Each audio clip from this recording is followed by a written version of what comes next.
Les 3 jours du Condor n'étaient pas qu'un simple thriller d'espion, c'était le coup de semonce le plus net d'Hollywood sur le secret d'État et la trahison des entreprises dans les années 70. Ce que le public ne voyait pas sur écran, c'était le chaos derrière la caméra, une ingérence CIA, des tournages risqués à Manhattan et un réalisateur qui poussait Redford et Dunaway jusqu'aux limites.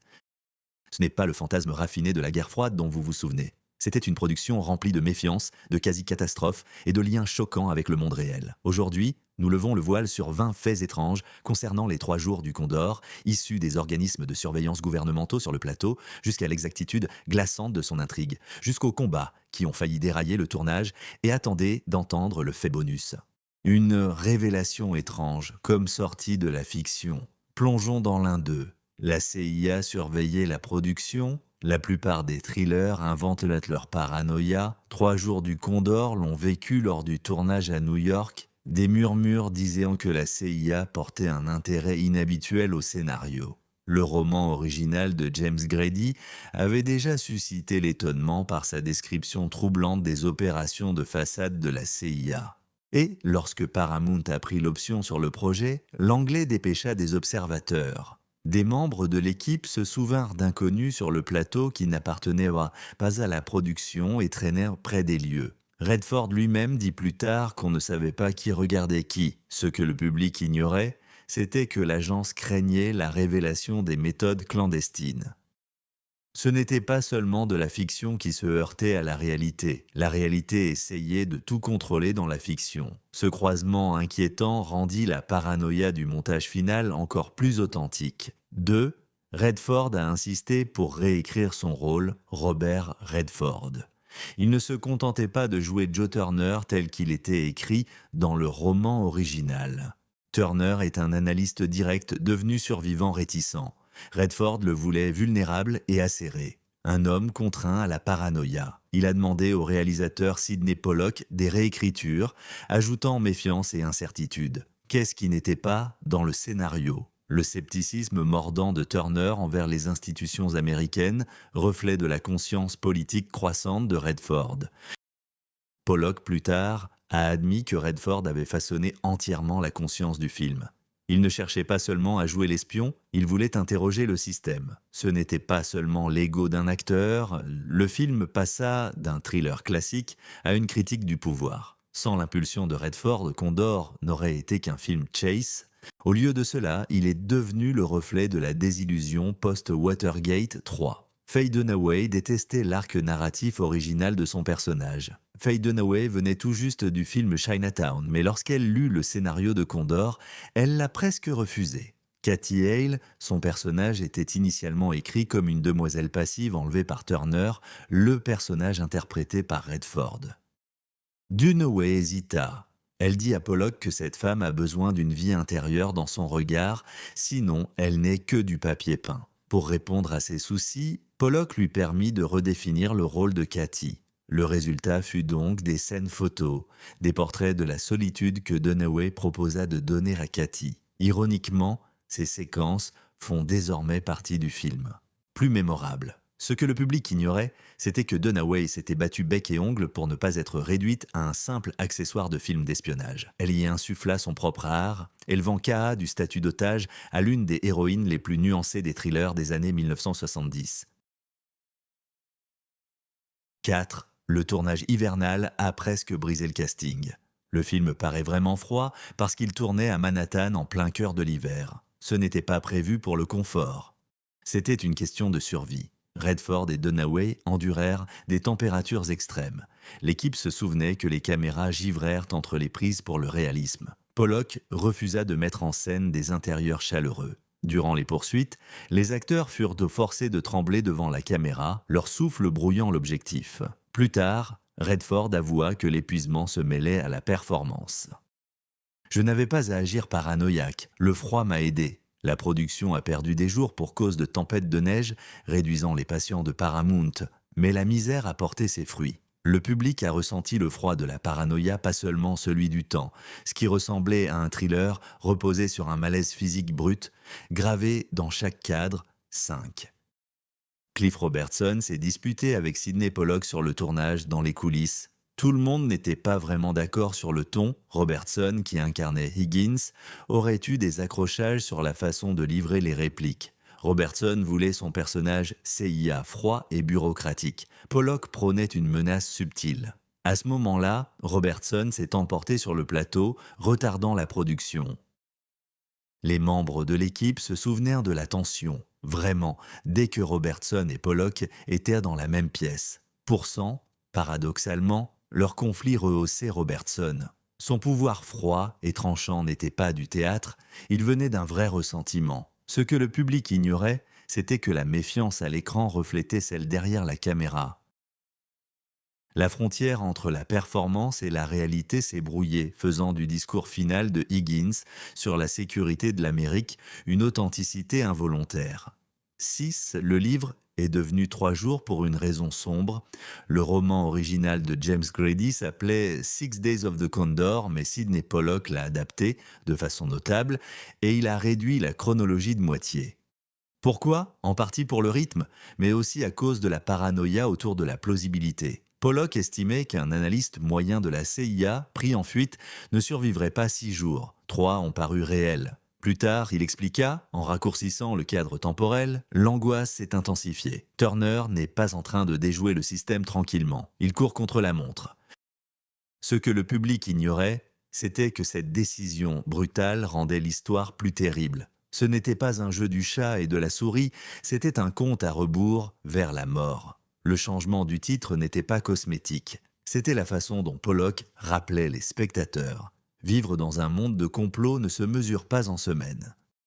Cela se mesure en 7 heures. Le faux bureau de la CIA était assez réel pour tromper les travailleurs. L'une des séquences les plus inquiétantes du film est le massacre au bureau de façade de la CIA de Turner déguisé en une société littéraire de Manhattan. Et voici le clou du spectacle. La conception du décor était si authentique que les employés réels des bureaux voisins l'ont pris pour un bâtiment gouvernemental. Paramount avait acquis une maison de ville à New York et l'avait remplie de livres, de classeurs et d'équipements. Des piétons passant s'imaginaient mais que c'était un autre poste fédéral gris. L'équipe disait que le décor était convaincant. Ils s'attendaient à ce que des agents entrent et, selon la légende, un jour quelqu'un fit une visite imprévue qui posa trop de questions avant de partir sans explication. Ce n'était pas qu'un simple décor, c'était un miroir du secret de la guerre froide, visible à tous. Pollack et Redford avaient presque mis fin à leur partenariat à cause de cela. Sidney Pollack et Robert Redford avaient l'une des collaborations les plus solides d'Hollywood, Jeremiah Johnson, The Way We Were, et plus tard Out of Africa, mais Condor les a presque brisés. Redford voulait plus de feu politique, tiré des scandales de la CIA et du cynisme après Watergate. Pollock craignait que ça n'aliène le public. Leurs débats furent si houleux que des membres de l'équipe plaisantaient en choisissant leur camp. Pollock dit à Redford « Tu fais un discours politique et moi, je fais un film ». Redford a riposté. Peut-être que le film est ça le discours. La tension s'est insinuée dans l'interrogation constante de Turner sur l'autorité. Ironiquement, le clash a rendu le film plus fort, mais derrière la caméra, il a failli mettre fin à l'une des meilleures paires acteurs-réalisateurs. Condor n'était pas seulement une paranoïa, il a été conçu sous paranoïa 9. Le film a prédit, par accident, les scandales de la CIA. Voici où fiction et réalité deviennent terrifiantes. Quand Les 3 jours du Condor est sorti sur les écrans en 1975, son intrigue sur la CIA qui assassine ses agents pour découvrir des projets secrets semblait absurde. Mais quelques mois plus tard, les auditions de la commission Church révélaient des abus par la CIA, surveillance illégale, assassinat et espionnage intérieur.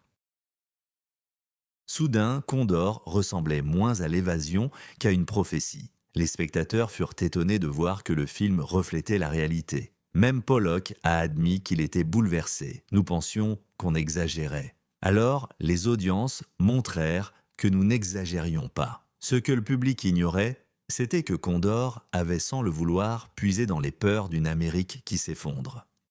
Il ne s'agissait plus de paranoïa, c'était désormais du documentaire. Le rythme a nettement transformé le film d'un thriller en éclair culturel. Robert Redford a réalisé sa propre cascade sur le toit. Tout n'était pas vraiment politique. Parfois, c'était un pur danger. Dans l'une des prises les plus emblématiques du film, Joe Turner se faufile sur le toit de Manhattan pour échapper aux tireurs. Le studio voulait une cascade. Double Redford refusa. Il dit que le public devait le voir en danger réel. L'équipe mit en place des mesures de sécurité minimales, mais le toit était glissant à cause de la glace. Redford sauta. Quoi qu'il en soit, le souffle était visible dans l'air froid. Le caméraman avoua tard qu'ils avaient peur qu'il glisse.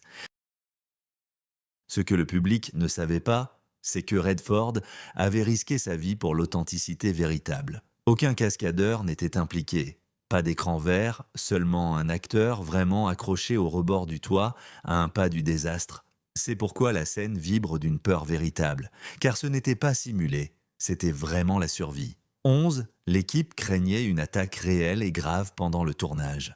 Filmer un film sur un complot de la CIA au milieu des années 70 à Manhattan voulait dire que chaque ombre semblait suspecte. Pendant les tournages extérieurs, voitures sans plaque s'alignaient, face et inconnus regardaient quai des jumelles. Pollock, plus tard, admit qu'il se demandait parfois s'ils étaient suivis par de vrais agents du renseignement. Un tournage nocturne a même été interrompu lorsque la police a demandé pourquoi des camions de production étaient engarés près d'un bâtiment gouvernemental. La frontière entre le cinéma et la réalité devenait dangereusement floue. Pour le casting, c'était déstabilisant mais aussi parfait. Redford a dit que nous n'avions pas à faire semblant que quelqu'un nous surveillait. Nous savions qu'il nous surveillait, et avant d'atteindre les 10 faits les plus importants, allez-y et aimez et abonnez-vous, car plus nous avançons, plus les secrets deviennent sombres. La fin emblématique a été réécrite à la dernière minute. La fin du film est inoubliable. Turner affronte Higgins devant le New York Times pour n'entendre que la question glaçante. Et s'il ne l'imprime pas? Ce que le public ignorait, c'était que ce n'était pas la fin d'origine.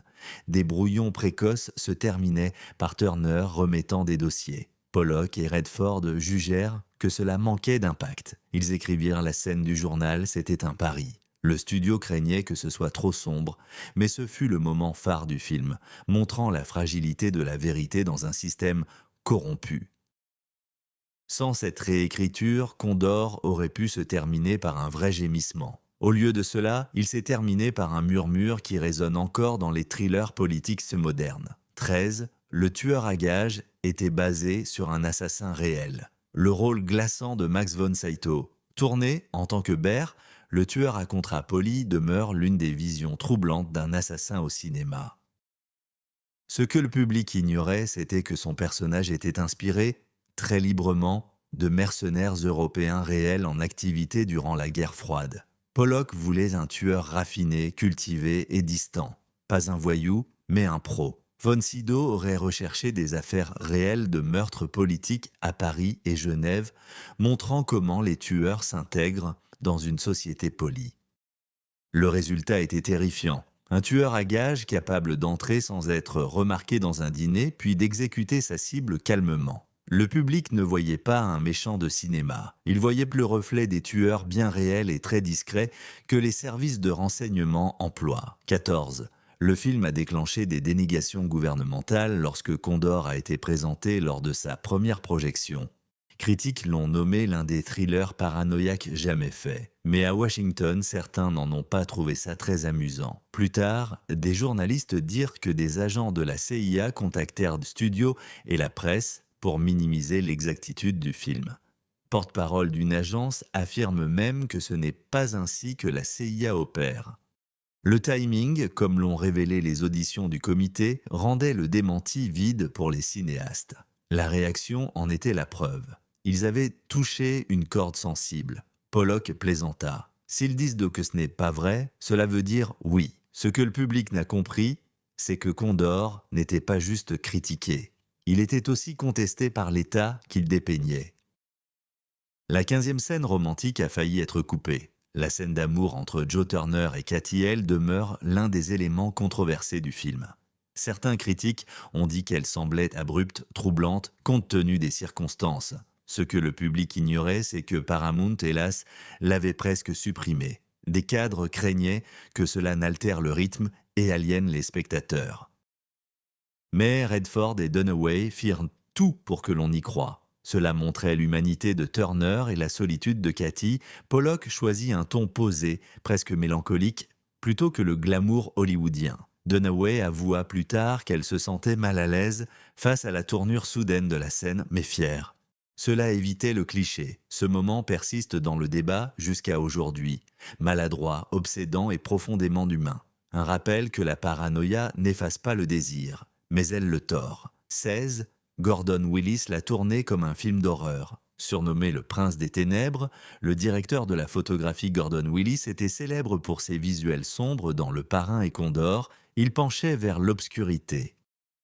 Willis utilisait la lumière naturelle et des ombres profondes pour donner à New York l'impression d'étouffer. Des bureaux dangereux n'étaient pas de simples lieux de travail.